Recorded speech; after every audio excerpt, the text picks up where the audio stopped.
લોકસભા અધ્યક્ષ ઓમ બિરલાએ દિલ્હીમાં મહિલા બાઇક રેલીને લીલી ઝંડી બતાવી પ્રસ્થાન કરાવ્યું।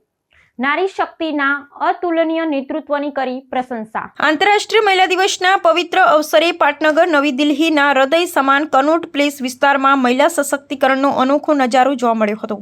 લોકસભા અધ્યક્ષ ઓમ બિરલાએ સંપૂર્ણપણે મહિલાઓ દ્વારા સંચાલિત મોટરસાઇકલ રેલીને પ્રસ્થાન કરાવી સ્ત્રી શક્તિના સામર્થ્યનો સ્વીકાર કર્યો હતો। આ કાર્યક્રમનો મુખ્ય ઉદ્દેશ્ય સમાજમાં મહિલાઓની ગતિશીલતા, આત્મનિર્ભરતા અને સાહસિક વૃત્તિને ઉજાગર કરવાનો હતો।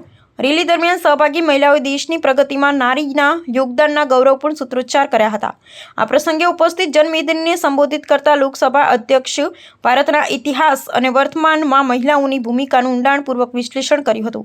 તેમણે ભારપૂર્વક જણાવ્યું કે સ્વતંત્રતા સંગ્રામના સંઘર્ષથી લઈ આધુનિક ભારતના નવનિર્માણ સુધી મહિલાઓએ પ્રત્યેક ક્ષેત્રમાં અત્યંત પ્રભાવશાળી અને સશક્ત નેતૃત્વ પૂરું પાડ્યું છે।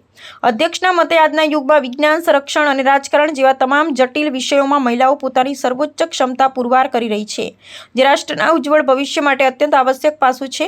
કાર્યક્રમના અંતિમ ચરણમાં મહિલાઓના અધિકારો અને સામાજિક સુરક્ષા અંગેની નવી યોજનાઓ પર પણ ચર્ચા કરવામાં આવી હતી। આ રેલીએ માત્ર પ્રતિકાત્મક સંદેશ જ નહીં, પરંતુ વાસ્તવિક જીવનમાં મહિલાઓની વધતી જતી ભાગીદારીનો જીવંત પુરાવો રજૂ કર્યો છે। વિવિધ સામાજિક સંગઠનોએ આ પહેલને આવકારી છે અને ભવિષ્યમાં પણ આવા પ્રોત્સાહક કાર્યક્રમનું આયોજન કરવાની ખાતરી આપી છે। સરકાર દ્વારા મહિલા સશક્તિકરણ માટે લેવામાં આવેલા કાયદાકીય અને વહીવટી પગલાંની પણ આ મંચ પરથી प्रशंसा કરવામાં આવી હતી। आज अंतर्राष्ट्रीय महिला दिवस पर नव भारत टाइम्स द्वारा वुमन बाइक रैली जो भारत के महिलाओं का शौर्य, स्वाभिमान, आत्मविश्वास यहाँ पर झलक मिल रहा है।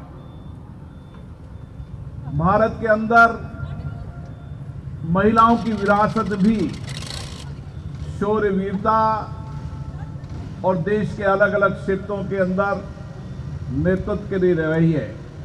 चाहे आज़ादी की लड़ाई हो, चाहे देश के नवनिर्माण में, और आज वर्तमान के अंदर भारत की महिलाएं देश के अलग अलग क्षेत्रों के अंदर सशक्त नेतृत्व दे रही है।